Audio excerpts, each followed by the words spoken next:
예수님이 사마리아 여인을 만나 자신이 메시아임을 전한 일과 왕의 신하의 아들이 가버나움에서 병들었다가 살아나서 그의 집안 사람들이 모두 예수님을 믿게 된 일이 있은 그 후에 오늘 본문이 진행되고 있습니다.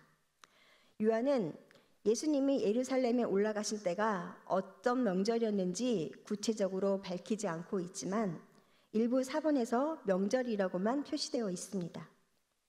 하지만 오늘 본문에서는 어떤 명절이었느냐가 중요한 것이 아니라 정말로 문제가 되는 것은 예수님이 병을 고치신 날이 안식일이라는 것입니다. 오늘 본문에서 벌어진 일이 도대체 어떤 문제점을 가지고 있는지 여러분들과 함께 살펴보도록 하겠습니다. 예루살렘에서 제사를 드리기 위해 통과해야 하는 양문 곁에는 히브리 말로 베데스다라고 이름 지어진 못이 있었습니다. 베데스다라는 말은 자비가 있는 곳이라는 뜻이죠. 자비는 간단하게는 깊이 동정하며 불쌍히 여김이라는 뜻으로 정의할 수 있습니다. 그러나 사실 그 뜻은 아주 방대하고 그 깊이가 깊다는 것을 지금부터 말씀드리려고 합니다. 성경에서 자비라는 이 단어는 하나님께서 진노를 그치시고 죄인을 용서하시며 은혜를 베푸시는 것을 말합니다. 또한 원수나 이방인을 적대시하지 않고 관용을 베푸시는 것을 말하기도 합니다.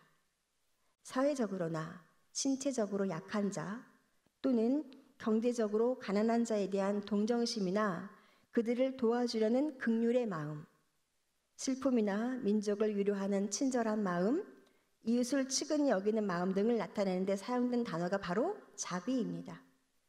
자비는 근본적으로 하나님의 거룩한 속성을 말하고 있는데요. 풍부하시며 차별이 없으시고 인간의 범죄에 구애받지 않으시는 영원한 것입니다. 하나님은 이러한 뜻의 자비에 근거하여 죄인들을 용서하시며 구원하시는 것이죠. 다섯 행각에는 죄인을 용서하시며 구원하시는 자비가 있어야 하는 곳이었던 것입니다.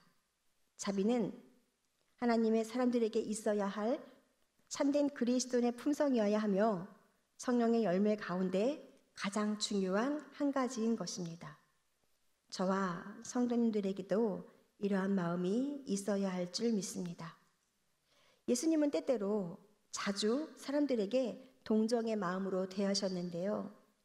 만약에 예수님의 자비가 아니었다면 이 자리에서 온전하게 앉아있을 사람은 저와 성도님들 중에 단 한 사람도 없었을 것이라고 생각됩니다. 참된 그리스도인은 자비로운 마음의 옷을 입어야 합니다. 그런데 오늘을 살고 있는 저와 성도님들은 예수님을 믿는다고 말하고 있는 사람들은 이렇게 간곡하게 말씀하신 하나님의 자비를 가지고 살아가고 있는지 깊이 고민하는 시간 되기를 축복합니다. 베데스다 못 주변에는 5개의 행각이 있었는데요. 마음의 고통과 육신의 고통 속에 있던 많은 병자들이 베데스다 못과 행각에 모여있는 이유는 이러합니다. 천사가 못에 내려와 물을 움직이게 하는데 물을 움직인 후에 먼저 들어가는 사람이 어떤 병에 걸렸든지 간에 낫게 될 것이라는 믿음이 있었기 때문입니다. 그들의 믿음대로 천사가 그리한 것인지 아니면 단순한 자연 현상을 이렇게 신비로운 것으로 받아들인 것인지 정확히 이해할 수는 없지만 이러한 현상이 있었던 만큼은 분명한 사실이었습니다. 미신처럼 들리는 민간신앙을 가지고 있었던 겁니다. 많은 사람들은 물의 효험으로 치유를 받고자 베데스다를 찾아왔습니다. 예루살렘의 행각은 고통받는 사람들의 모임 장소였던 겁니다. 그러나 우리는 먼저 이 믿음이 전혀 성경적인 근거를 가지고 있다는 점에 주목해야 합니다.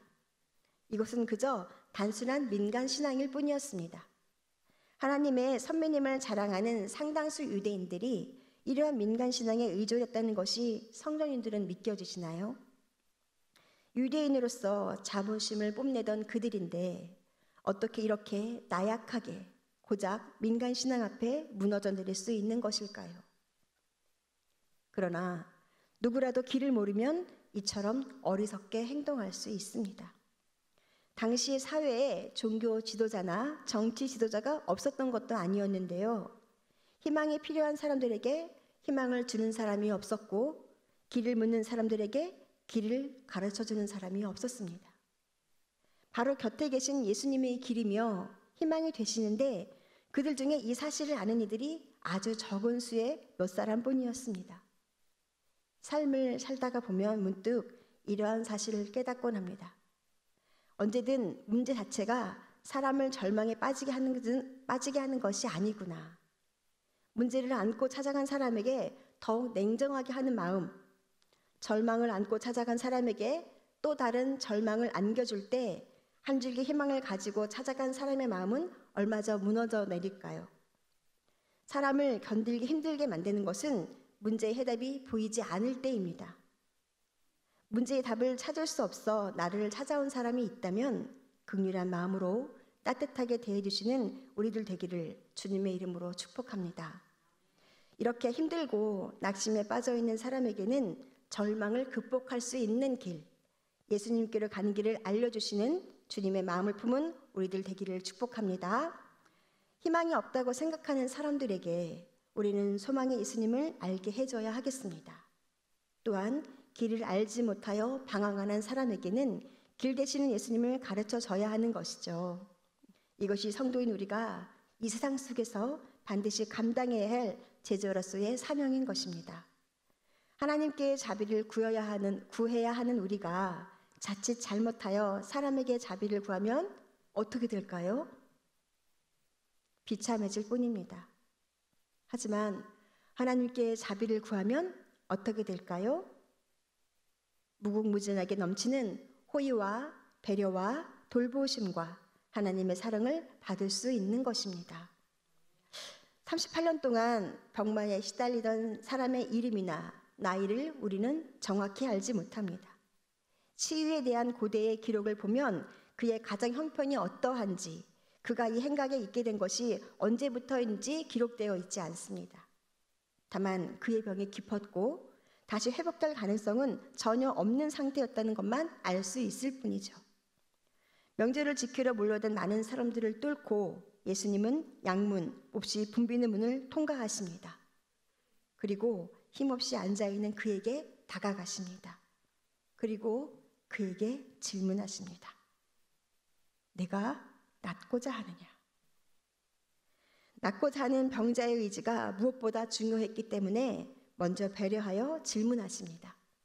이 병자는 너무나 오랫동안 병마에 시달려서 이제 낫고자 하는 의지가 나에게 있는 것인지 자신의 마음을 상실한 채 그냥 누워서 지내고 있었는지도 모를 일이었습니다.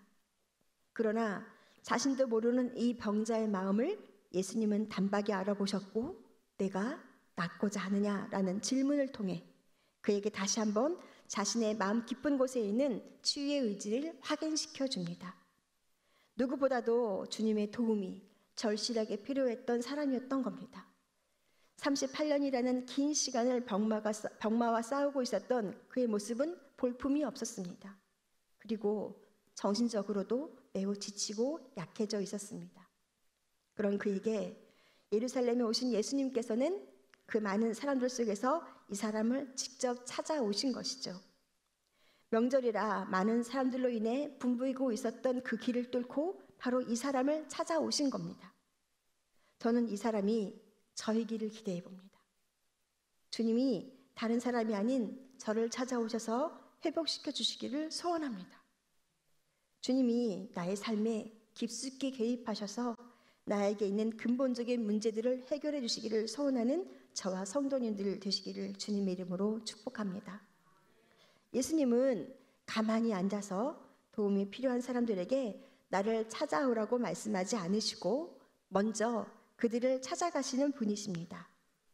근본 하나님의 본체이신 그리스도께서 우리와 똑같은 사람이 되어서 이 세상에 오셨다는 사실은 우리에게 커다란 의미가 됩니다.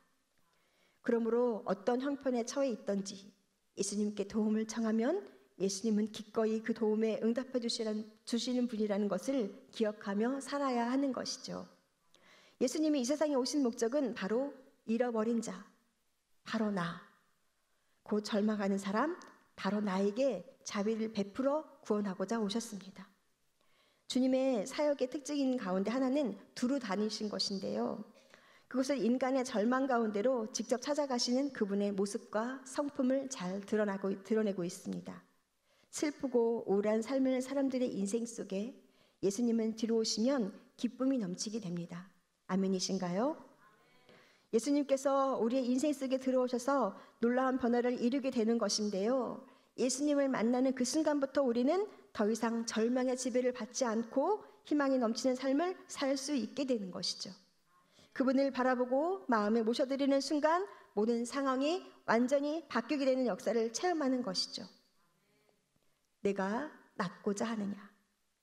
절망적인 상황 가운데서도 자신을 낫고자 하는 간절한 소망이 있었다는 것을 예수님이 깨우쳐 주십니다. 예수님은 그를 향한 통찰력으로 자비를 베푸시기로 결단하시며 아주 놀라운 명령을 내리셨습니다. 그 명령은 단계적인 3가지 명령이었는데요. 첫째는 일어나라는 것입니다. 일어나 오라는 것입니다. 38년 동안 투병 생활을 한 이 사람, 침상에 누워서 지낼 수밖에 없는 이 사람에게 내려진 일어나라는 명령은 너무나 터무니없는 말이었습니다. 하지만 주님의 역사는 인간의 이성을 뛰어넘어 이와 같은 엄숙한 명령과 이에 대한 인간의 순종을 통해서 나타납니다. 그리고 예수님의 2번째 명령은 내 자리를 들라는 것이었습니다. 주의 이 명령은 내가 지금까지 의지하던 내 침상을 이제는 거두어서 메고 가라는 것이죠. 셋째는 걸어가라입니다. 예수님께서 이 안진뱅이였던 사람에게 계속해서 돌아다녀 보라고 말씀하시는 겁니다. 이는 예수님의 말씀이 지닌 신적 능력을 잘 알게 되는데요. 그 병자는 이 말씀을 알아듣고 즉각 순종합니다. 예수님이 우리에게 말씀하실 때 즉각적으로 순종을 해야만 말씀 속에 있는 신적 능력을 바로 체험할 수 있다는 사실을 우리가 알게 되는 것이죠. 이 사람은 자기보다 다른 사람이 먼저 물에 들어가기 때문에 그가 치유받을 수 없다는 것을 말하며 세상을 원망했던 사람입니다. 그러나 이 말을 함으로써 그는 자기에게 도움이 필요하다는 것을 인정합니다. 그는 희망이라고는 없이 이제껏 제때에 물에 들어가도록 도움을 받지 못했다는 절망으로 마음이 굳어져 살고 있었습니다. 그는 자기가 도움이 필요한 자라는 것조차도 모르고 살았던 사람이었습니다. 그는 스스로 어찌해볼 힘이 없었을 뿐만 아니라 자기를 도와달라고 어느 누구를 설득할 수도 없었습니다. 그러나 내 자리를 들고 걸어가라는 주님의 말씀에 따라 병자는 스스로 일어나 즉각 자리를 들고 걷습니다. 병자 스스로는 물론이고 그 사람의 가족이나 그를 아는 어떤 사람도 기대할 수 없었던 이 놀라운 기적이 베데스다 연못가에서 일어난 것입니다. 유대 종교 지도자들이나 당대 최고의 의원들 중 그 누구도 이런 일이 있을 것이라고 상상했던 사람은 아무도 없었습니다. 그러나 예수님을 통해서 이 놀라운 일들이 가능해졌습니다. 이 사건을 통해서 우리는 예수님께서 인간에게 자유를 주시는 분이며 예수님이 계신 곳에 참된 자유가 있음을 확인하게 됩니다. 예수님을 만남으로 38년 동안 병에 사로잡혀 고생하던 사람이 해묵은 고질병에서 건져짐을 받게 되어 자유하게 됩니다.